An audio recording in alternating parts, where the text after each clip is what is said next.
नमस्कार and welcome to Study IQ my dear friends. मैं हूं Prashant Mawani. I hope you all are in good. आज 6 जुलाई 2020 है, दिन है मंडे। डियर फ्रेंड्स, आज हमारे टेबल के ऊपर हैं दो स्पेशल टॉपिक्स। एक आत्मनिर्भरता ऑफ एग्रीकल्चर और दूसरा जो है ये एक रिजर्व बैंक ऑफ इंडिया ने पेपर निकाला है। इसका नाम है governance in commercial banks in India. तो ये दोनों टॉपिक्स को हम विस्तार से समझेंगे। और एक न्यूज़ आइटम है 14 इंडिकेटर्स। ये एक बहुत ही इंपॉर्टेंट टॉपिक है, ये वाला भी बहुत ही इंपॉर्टेंट टॉपिक है। आगे बढ़े उससे पहले डियर फ्रेंड्स, स्टडी आईक्यू की टीम ने मिलकर एक स्मार्ट कोर्स डिज़ाइन किया है। ये स्मार्ट कोर्स सिविल सर्विसेज की एग्जामिनेशन के लिए है। ये प्री और मेंस दोनों को कवर करता है। ज़्यादा जानकारी के लिए डाउनलोड करें हमारा मोबाइल एप्लीकेशन। 10 जुलाई तक EMI ऑफर भी अवेलेबल हैं, तो make the most out of it. Lecture की PDF को डाउनलोड करने के लिए follow me on my Telegram channel. You can follow me on Facebook as well. Lecture को दूसरे स्टूडेंट्स के साथ शेयर ज़रूर करें। वीडियो पसंद आता है then hit the like button और हमारी चैनल को सब्सक्राइब करना ना भूलें, ताकि पूरा दिन जो है, हर रोज़ 365 डेज हम ऑसम वीडियोस प्रोवाइड करते हैं। One of the best faculties जो हैं वो मिलकर नए टॉपिक्स, इंपॉर्टेंट टॉपिक्स के बारे में विस्तार से चर्चा करते हैं। तो ये सारे वीडियोस के साथ, ये सारे टॉपिक्स के साथ अपने आप को अप टू डेट रखने के लिए सब्सक्राइब बटन को हिट करना बहुत ही इम्पोर्टेंट है। डियर फ्रेंड्स, हमारे देश की बात करें तो हमारा देश one of the most populated countries में से एक है। आज हमारे देश की पॉपुलेशन है 1.37 बिलियन। अगर भारत खाने पीने की चीज़ें जो हैं वो पैदा करना बंद कर दे और दूसरे देशों से इंपोर्ट करने की शुरुआत कर दें, तो आप इमेजिन नहीं कर सकते कि बहुत सारे देशों में फूड स्कैरसिटी आ सकती है। बहुत सारे देश जो हैं वो एग्री एक्सपोर्ट के ऊपर बैन लगा देंगे, क्योंकि 1.37 बिलियन लोगों का पेट भरना 3 times a day, it's a very challenging thing, right. इसकी इम्पैक्ट आप सोचिए एग्रीकल्चर के ऊपर, पानी के ऊपर कितनी ज़्यादा होती होगी। एनीवे, अच्छी बात यह है कि आज लगभग सारी चीज़ें, खाने पीने की बात करें तो लगभग सारी चीज़ें हमारे देश में हम पैदा कर रहे हैं। वी हैव टू प्रोड्यूस, हमारे पास इसके अलावा कोई ऑप्शन भी नहीं है। एक ऐसा वक्त था, बहुत ही लाचार हो गया था हमारा देश इंडिपेंडेंस के बाद। सिचुएशन ऐसी थी कि हमारे देश में मैक्सिमम 100 में से अगर आप 85 लोगों को देखें, 80, 85, 90 लोगों तक आप जा सकते हैं, तो आपको ज़्यादातर लोग यहाँ पर गरीब देखने को मिलेंगे। बहुत ही ज़्यादा गरीबी थी। आज भी हमारे देश में गरीबी है, लेकिन उस टाइम पर आज अगर 50-50 हैं, 50 लोग गरीबी के बाहर हैं, 50 लोग गरीबी के अंदर हैं, तो उस टाइम पर ये 90:10 ऐसा कुछ रेशियो था। मिड 60s की बात करें तो हमारे देश की सिचुएशन थी शिप टू माउथ वाली। शिप टू माउथ का मतलब क्या है कि USA से गेहूं जो हैं वो यहाँ पर पहुँचाए जाते थे फ्री में, एज एन एड या फिर हेल्प के तौर पर USA हमें ग्रेन्स प्रोवाइड करता था, और ऐसे करके हमने हमारे देश के लोगों का जो है पेट भरा है। उस टाइम पर ये सिचुएशन थी।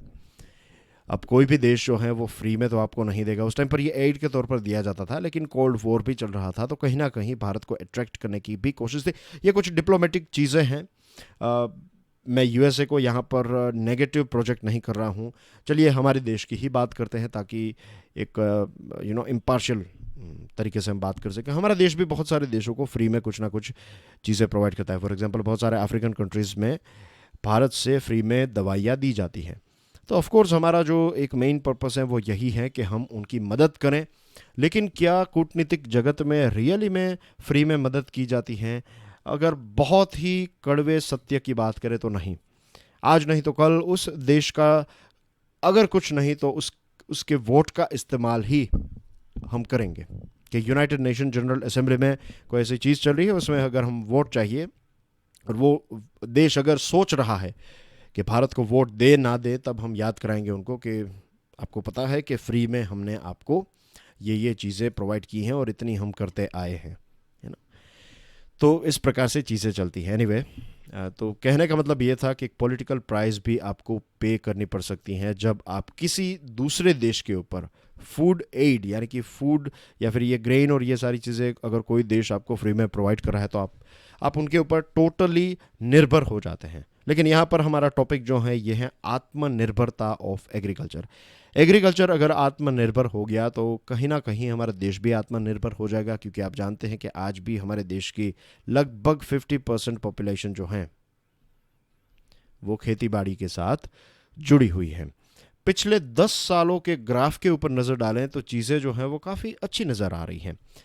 अब देखिए 2001, बाय द वे, ये जो ग्राफ आप स्क्रीन के ऊपर देख रहे हैं ये अशोक गुलाटी साहब का एक आर्टिकल है। उस आर्टिकल को द इंडियन एक्सप्रेस ने पब्लिश किया है, तो thank you very much Indian express for this graph. तो ये ग्राफ देखिए आप 2001 के टाइम पर एक्सपोर्ट और इंपोर्ट, ये ब्लू वाली लाइन जो है ये एक्सपोर्ट की हैं, रेड वाली लाइन इंपोर्ट की हैं। तो एक्सपोर्ट इंपोर्ट में इतना कोई गैप नहीं था, लेकिन 2013-14 को देखिए एक बहुत बड़ा गैप कि इंपोर्ट कम हुए, एक्सपोर्ट ज़्यादा हुआ। तो 2013-14 जो है एग्री ट्रेड के कंटेक्स्ट में देखें तो गोल्डन ईयर था। एक्सपोर्ट हमने किया $43.6 बिलियन वर्थ आइटम्स का, इंपोर्ट हुआ $18.9 बिलियन वर्थ आइटम का। तो नेट सरप्लस इतना प्रॉफिट हुआ, प्लस माइनस करें तो $24.7 बिलियन का प्रॉफिट तो नहीं कह सकते, इतना सरप्लस हुआ। तो ये एक बहुत ही अच्छा साल था। उसके बाद आप देखिए चीज़ें जो हैं वो धीरे धीरे ड्रॉप ही हो रही हैं, राइट। एक स्लगिश और स्लाइडिंग यहाँ पर ये जो ग्राफ से ही पता चल जाता है कि ऐसा पीक, इतना बड़ा डिफरेंस, ऐसा कोई गोल्डन ईयर कंसिस्टेंटली हमें देखना चाहिए था। एक नया बेंचमार्क, एक नया नॉर्मल स्थापित होना चाहिए था, लेकिन ऐसा नहीं हुआ। 2014 से 2019 ये 6 साल को अगर आप एनालाइज करें तो 36 बिलियन का हमने एक्सपोर्ट किया है, 11.2 बिलियन का ही सिर्फ हमारा ट्रेड सरप्लस रहा है। तो अगर जिस प्रकार से ये ग्राफ जो है वो जा रहा है, इसको देखें तो ये 2022 तक एग्री एक्सपोर्ट को डबल करने की जो बात है ये नियरली इम्पॉसिबल, ऑलमोस्ट इम्पॉसिबल नज़र आती है। एग्री एक्सपोर्ट बास्केट को अगर हम देखें तो देखिए जो मराइन प्रोडक्ट्स हैं ये $6.7 बिलियन के हमने एक्सपोर्ट किए, ये 2019-20 की बात है। Rice 6.4, spices 3.6, buffalo meet 3.2, sugar 2.2 billion, right, sugar और राइस देखिए 6.4। तो ये दोनों को हम साइड में रख देते हैं, ये टोटल कितना हो गया $8.4 बिलियन। ओके, ये आप सिर्फ ध्यान में रखिए, आई विल एक्सप्लेन के। फॉर एग्जांपल राइस की बात करें तो बासमती राइस जो है वो हमने कुछ 4.6 बिलियन के एक्सपोर्ट किए हैं, जो नॉर्मल कॉमन राइस हैं वो 2 बिलियन के एक्सपोर्ट किए हैं। तो ये इसका ब्रेक डाउन है। एनीवे इतनी ज़्यादा डिटेल्स में जाने की आवश्यकता नहीं है। Tea coffee 1.5, fruits and vegetables 1.4 and cotton 1.0। अब आप देखिए कुछ ऐसी चीज़ें जैसे कि T, coffee, fruit, vegetables, right, spices काफ़ी भारत के जाने माने हैं। तो यहाँ पर भी इतना कोई आउटस्टैंडिंग आंकड़ा हमें देखने को नहीं मिल रहा है। तो भारत को बेसिकली क्या करना चाहिए? भारत को आत्मनिर्भर बनने के लिए कंपैरेटिव एडवांटेज के ऊपर फोकस करना चाहिए। कंपैरेटिव एडवांटेज का मतलब क्या होता है? इसका बहुत ही सिंपल लैंग्वेज में अगर हम एनालिसिस करें तो ये हैं वे सारी चीज़ें जिसमें हमारी क्षमता है, जिसमें हमारी कॉम्पिटिटिव एज है, तो उन सारी चीज़ों को हमें ज़्यादा एक्सपोर्ट करना चाहिए। और वे सारी चीज़ें जिसमें हमारी कॉम्पिटिटिव एज नहीं है, जहाँ पर हमारी कॉम्पिटिटिवनेस है ही नहीं, तो उन सारी चीज़ों को यहाँ पैदा करने से अच्छा है कि हम उसको इंपोर्ट कर लें। राइस और शुगर को मैंने साइड में इसलिए रखा, अलग से इसलिए देखा, क्योंकि राइस एंड शुगर के ऊपर भारत सरकार बहुत ज़्यादा सब्सिडी प्रोवाइड करती है। एक तो फ्री पावर प्रोवाइड किया जाता है, फ्री पावर का इस्तेमाल होता है पानी निकालने के लिए, तो फ्री पावर के साथ साथ जुड़ा हुआ है फ्री वाटर, और फर्टिलाइज़र के ऊपर भी सब्सिडी प्रोवाइड की जाती है। क्या आपको पता है कि पर हेक्टर बेसिस अगर आप देखें तो टोटल जो भी राइस और शुगर की वैल्यू है, मान लीजिए कि पर हेक्टर राइस जो है उसकी कीमत मीन्स 1 हेक्टर में 1,000 रुपये के चावल हैं, तो ये 1,000 रुपये के चावल के 10 से 15% यानी कि 100 से लेकर 150 रुपीज़ तक जो हैं ये सब्सिडी भी इसमें इंक्लूडेड है। फिर सबसे ख़तरनाक बात, पानी की जो हमने बात की, क्या आपको पता है कि 1 किलो राइस प्रोड्यूस करने के लिए 3,500 से 5,000 लीटर वाटर का इस्तेमाल किया जाता है। आई एम श्योर ये फिगर देखने के बाद अगर आप होटल में या फिर घर पर राइस अगर आपकी प्लेट में लेंगे तो आई होप कि आप कभी भी उसको वेस्ट नहीं करेंगे, क्योंकि उतने राइस को एक एक एक छोटी सी मीन्स 1 किलो के लिए आप सोचिए 3,500 लीटर जितना पानी का इस्तेमाल होता है। शुगर 2,000 लीटर पर किलो। कहीं ना कहीं ये सब्सिडी, फर्टिलाइज़र्स, फिर ये फ्री पावर, पानी को तो हम गिनते ही नहीं हैं। मीन्स उसको इसका कॉस्ट जो है वो कैलकुलेट नहीं करते हैं, पानी का कोई अलग से कॉस्ट नहीं ऐड करते हैं। तो इसी की वजह से महाराष्ट्र में शुगर की वजह से, पंजाब और हरियाणा में राइस की वजह से ये पानी जो है डिप्लीट हो गया। मीन्स वहाँ का ग्राउंड वाटर जो है वो धीरे धीरे कम होता जा रहा है। नाइट्रोजन की बात करें तो फ्री सब्सिडी आप देते हैं तो ज़्यादा से ज़्यादा लोग मीन्स ये नाइट्रोजन का इस्तेमाल करते हैं, फर्टिलाइजर्स का इस्तेमाल करते हैं जिसमें नाइट्रोजन होता है। तो उसमें से 75% जितना नाइट्रोजन या तो इवापोरेट हो जाता है, एयर के साथ मिल जाता है, या तो ग्राउंड वाटर के साथ मिक्स हो जाता है, और फिर ये ड्रिंकिंग के लिए भी ग्राउंड वाटर जो है इसका इस्तेमाल हम नहीं कर सकते। तो क्वेश्चन ये है कि ऐसा अगर हम करते रहें, राइस और शुगर के ऊपर ही फोकस करते रहें, तो इसमें इतना कोई पैसा भी आपको नहीं मिलेगा, आपके देश को, आपके किसानों को, तो इसका क्या फ़ायदा। तो अगर हमें किसानों को और ज़्यादा स्ट्रॉन्ग बनाना है, उनकी इनकम डबल करनी है, देश को आत्मनिर्भर बनाना है एग्रीकल्चर में, तो हमें उन चीज़ों को पैदा करना चाहिए, उन चीज़ों को सपोर्ट करना चाहिए, जैसे कि fruits and vegetables, right. Fruits and vegetables हैं, कॉटन हैं, टी कॉफ़ी हैं, स्पाइसेस हैं। तो ये सारी कुछ ऐसी चीज़ें हैं, टोबैको हैं। तो इन सारी चीज़ों के ऊपर अगर हम फोकस करें तो इनको हम ज़्यादा एक्सपोर्ट कर सकते हैं। Agri imports front the biggest item is edible oils worth $10 billion. हम एडिबल ऑयल, लगभग $10 बिलियन का एडिबल ऑयल इंपोर्ट करते हैं। $10 बिलियन का एडिबल ऑयल। हमारे देश में एडिबल ऑयल जो है ये एक हमारी जो रसोई है, हमारी जो कुकिंग है, उसका एक पार्ट है एडिबल ऑयल। तो क्यों ना हम ज़्यादा से ज़्यादा एडिबल ऑयल को हमारे देश में पैदा करें। जो भी एडिबल सीड्स या फिर ऑयल सीड्स जो है, not edible seeds, oil seeds जो यहाँ पर हमारे देश में हो रहे हैं, तो उसमें ऐसे लेटेस्ट मशीन्स का इस्तेमाल किया जाए कि ज़्यादा से ज़्यादा ऑयल उसमें से निकाला जा सके, यानी कि रिकवरी रेशियो जो है उसको इम्प्रूव करने की कोशिश करनी चाहिए। Mustard, sunflower, ground nuts, cotton seeds, इन सारे अलग अलग सीड्स में ये पोटेंशियल है कि हमारा जो ऑयल आउटपुट है उसको हम कुछ एक्सटेंट तक इंक्रीज़ कर सकते हैं। और ऑयल पाम, सिर्फ अकेला ऑयल पाम ऐसा है जिसकी ये कैपेसिटी है कि पर हेक्टर बेसिस पर 4 टन ऑयल हम पैदा कर सकते हैं, 4 टन ऑयल। और इंडिया में 2 मिलियन हेक्टर जितनी जगह है, जिसमें अगर हम ऑयल पाम का कल्टीवेशन करें तो हम 8 मिलियन टन जितना पाम ऑयल पैदा कर सकते हैं। तो इसके लिए एक लॉन्ग विजन, एक लॉन्ग स्ट्रेटजी हमें बनानी चाहिए। ये जो शुगर और वीट, शुगर, फिर जब शुगर की बात करें तो हम टॉकिंग अबाउट शुगर केन, गन्ने की बात हो रही है ऑफ कोर्स, और चावल। तो ये ऐसे कुछ प्रोडक्ट्स हैं जिसके ऊपर एक सब्सिडी दी जा रही है, और ज़्यादा से ज़्यादा किसान जो है ये इजी टू प्रोड्यूस क्रॉप में बिजी हैं, एंगेज्ड हैं। तो we need to take them out from this thing. Moving on to next item, economic affairs secretary Tarun Bajaj साहब ने ये बताया है कि भारत सरकार 14 ऐसे पैरामीटर्स को वीकली बेसिस पर मॉनिटर कर रही है। कॉन्ट्रैक्शन जो है वो धीरे धीरे कम होते जा रहा है। E way bills, GST collection, exports जो हैं वो धीरे धीरे इंक्रीज़ होते जा रहे हैं। रोड एंड रेल प्रोजेक्ट्स के ऊपर सरकार फोकस कर रही है। रोड प्रोजेक्ट्स की बात करें तो NHAI स्पेशल पर्पस व्हीकल के माध्यम से 50,000 करोड़ रुपीस का इन्वेस्टमेंट अट्रैक्ट करने की कोशिश कर रही है। रेलवे प्राइवेटाइजेशन के बारे में अभी 2-3 दिन पहले ही हमने बात की थी।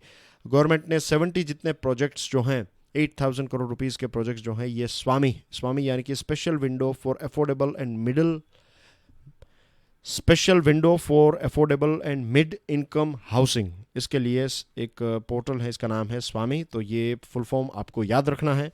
स्वामी जो है ये लास्ट माइल फंड, जो स्टॉल्ड प्रोजेक्ट्स हैं ऐसे, तो उसमें लास्ट माइल फंड प्रोवाइड करने का काम करता है। ये स्टेटमेंट्स इंपॉर्टेंट है, आपको ध्यान में रखने हैं। और गवर्नमेंट ने यह भी तय किया है कि नॉन स्ट्रेटेजिक सेक्टर में से गवर्नमेंट एग्जिट हो जाएगी, निकल जाएगी। MSME को सपोर्ट और फार्म प्रोड्यूस में भी बहुत सारे रिफॉर्म्स गवर्नमेंट ने इंट्रोड्यूस किए हैं, जिसके बारे में हमने विस्तार से चर्चा की है, इसीलिए मैंने एक बर्ड्स आई व्यू आपको दिया है। Governance in commercial banks in India, ये एक डिस्कशन पेपर है, रिजर्व बैंक ऑफ इंडिया ने इसको रिलीज़ किया, और इसमें प्राइवेट सेक्टर, नेशनलाइज्ड और रीजनल बैंक्स को इन सारी बैंक्स में रिफॉर्म्स, नए बदलाव को इंट्रोड्यूस करने का ये एक research paper reserve bank, not research paper, discussion paper reserve bank of India ने रिलीज़ किया है। इसमें सबसे ज़्यादा जोर इस चीज़ के ऊपर दिया गया है कि कंप्लायंस की बात हो, रिस्क टेकिंग की बात हो, इंटरनल ऑडिट की बात हो, विजिलेंस की बात हो, तो ये सारी चीज़ें बोर्ड लेड ओवरसाइट और इवैल्यूएशन स्ट्रक्चर से, बोर्ड लेड यानी कि एक बोर्ड ऑफ डायरेक्टर, आपने देखा होगा कई सारे फिल्मों में दिखाया जाता है, बोर्ड ऑफ डायरेक्टर हैं और वो फिर ऐसे एक राउंड टेबल या फिर ऐसे बड़े से टेबल में बैठे हुए होते हैं, चीज़ों के बारे में डिस्कशन करते हैं, तो that is board of directors. और यहाँ पर यह भी बताया है कि जो पहले बैलेंस ऑफ पावर जो था वो सीईओ के पास ज़्यादा पावर्स था, लेकिन अब बोर्ड ऑफ जो डायरेक्टर हैं, बोर्ड के पास, जो बोर्ड ऑफ डायरेक्ट मीन्स जो बोर्ड के मेंबर्स हैं उनके पास ज़्यादा पावर्स हों, तो उसके ऊपर यहाँ पर जोर दिया गया है। बोर्ड ऑफ डायरेक्टर्स की बात करें तो कम से कम 6 और 15 से ज़्यादा नहीं, तो मैक्सिमम मीन्स मिनिमम कितने 6, मैक्सिमम 15, इतने किसी भी एक बैंक में इतने बोर्ड ऑफ डायरेक्टर्स होने चाहिए। फिर एक चीफ रिस्क ऑफिसर होंगे, एक चीफ कंप्लायंस ऑफिसर होंगे, और ये जो ऑफिसर हैं ये रिस्क मैनेजमेंट कमेटी, अब ये जो मान लीजिए कि 15 मेंबर हैं, तो 15 मेंबर में से कुछ चीफ रिस्क ऑफिसर, एक चीफ रिस्क ऑफिसर होगा, एक कंप्लायंस ऑफिसर होगा, तो ये फिर जो रिस्क मैनेजमेंट कमेटी है, तो इसमें से लेट्स से कि 4 लोगों की एक कमेटी बना दी आपने, रिस्क मैनेजमेंट कमेटी, तो ये दोनों जो हैं वो इस कमेटी के पार्ट नहीं होंगे, लेकिन ये दोनों इस कमेटी को रिपोर्ट करेंगे। Same thing goes with head of internal audit, chief of internal vigilance, तो ये ऑडिट कमेटी को रिपोर्ट करेंगे। और रिस्क कमेटी और ऑडिट कमेटी जो है ये नॉन एग्जीक्यूटिव डायरेक्टर्स को रिपोर्ट करेगी। आप में से बहुत सारे लोगों ने शायद सुना होगा कि एग्जीक्यूटिव डायरेक्टर्स और नॉन एग्जीक्यूटिव डायरेक्टर्स, तो इन दोनों में फ़र्क क्या है? आजकल की कंपनीज़ में ये होता है कि एक एग्जीक्यूटिव डायरेक्टर होते हैं, यानी कि कंपनी जो है उसी में वो काम करते हैं और बोर्ड के मेंबर हैं, बोर्ड ऑफ डायरेक्टर हैं, और इसी के साथ साथ मैनेजमेंट भी संभालते हैं। नॉन एग्जीक्यूटिव डायरेक्टर्स जो हैं वो मैनेजमेंट नहीं संभालते, ये इंडिपेंडेंट लोग होते हैं। मान लीजिए कि कोई एक बहुत ही अच्छे आर्मी के ब्रिगेडियर हैं, तो आर्मी के ब्रिगेडियर हैं तो उनके पास लोगों के साथ चैलेंजेस संभालने का एक अनुभव है, लोगों के साथ काम करने का अनुभव है, रिपोर्टिंग, टेकिंग रिपोर्ट्स, ये सारी चीज़ें उन्होंने एक लंबे टाइम से की हैं। तो अब वो रिटायर हो गए हैं, और बहुत सारी कंपनीज जो हैं ऐसे लोगों को अपनी उनकी पर्सनल क्वालिटीज़ जो हैं उन क्वालिटीज़ के आधार पर नॉन एग्जीक्यूटिव डायरेक्टर्स के तौर पर उनको इनवाइट करती हैं। ऑफ कोर्स सैलरी और मीन्स पैसे और सारी चीज़ें होती है उसमें, ये फ्री में नहीं होता है, ये समझाने के लिए आपको यहाँ पर बता रहा हूँ। तो उनको बुलाया जाता है। अब ये जो NEDs हैं, नॉन एग्जीक्यूटिव डायरेक्टर्स जो हैं, ये एक क्रिटिकल फ्रेंड की तरह हैं। ये किसी के साथ ऐसे नहीं है कि देखिए यहाँ पर एक ही कंपनी में अगर आप 3-4 बोर्ड ऑफ डायरेक्टर के मेंबर हैं जो एग्जीक्यूटिव डायरेक्टर्स हैं, तो ये एग्जीक्यूटिव डायरेक्टर्स के ही डिसीजन की वजह से कंपनी अप या डाउन गई है, लेकिन ये नॉन एग्जीक्यूटिव डायरेक्टर्स जो हैं वो एज ए थर्ड पार्टी, वो डे टू डे वर्किंग में इंटरफियर नहीं करते हैं, लेकिन टफ क्वेश्चंस पूछना, आपके डिसीजन को और ज़्यादा रिफाइन करने की कोशिश करना, अपने पर्सनल एक्सपीरियंस और एक्सपर्टीज़ को ऐड करना, तो ये सारी चीज़ें जो हैं वो नॉन एग्जीक्यूटिव डायरेक्टर्स करते हैं। तो नॉमिनेशन और रेम्यूनरेशन की कमेटी जो हैं उसमें सिर्फ नॉन एग्जीक्यूटिव डायरेक्टर्स होंगे। तो ये कुछ ऐसे बदलाव जो हैं इस पेपर में हमें देखने को मिलते हैं। Regulation of bank bonuses by RBI seems to be work in progress. अभी बैंक को जो बोनसेस हैं तो उसके ऊपर फिर काम जो है वो चल रहा है, वर्क इन प्रोग्रेस है। और यहाँ पर एक चीज़ बताई गई है कि discussion of bank governance reforms would be incomplete without discussion of banking supervision reform. के बैंकिंग सुपरविजन रिफॉर्म्स के बारे में यहाँ पर इतनी ज़्यादा कोई बातचीत हमें देखने को नहीं मिली है इस पेपर में, ऐसा इकोनॉमिक टाइम्स के एडिटोरियल का कहना है। तो ये कुछ ऐसे पॉइंट्स थे जो हमें इस पेपर में पढ़ने को मिल रहे हैं। अब आप आगे देखते हैं कि इसमें और ज़्यादा क्या चीज़ें होती हैं। So that's everything in today's discussion. Thank you very much for watching this video. God bless you all. Jai Hind.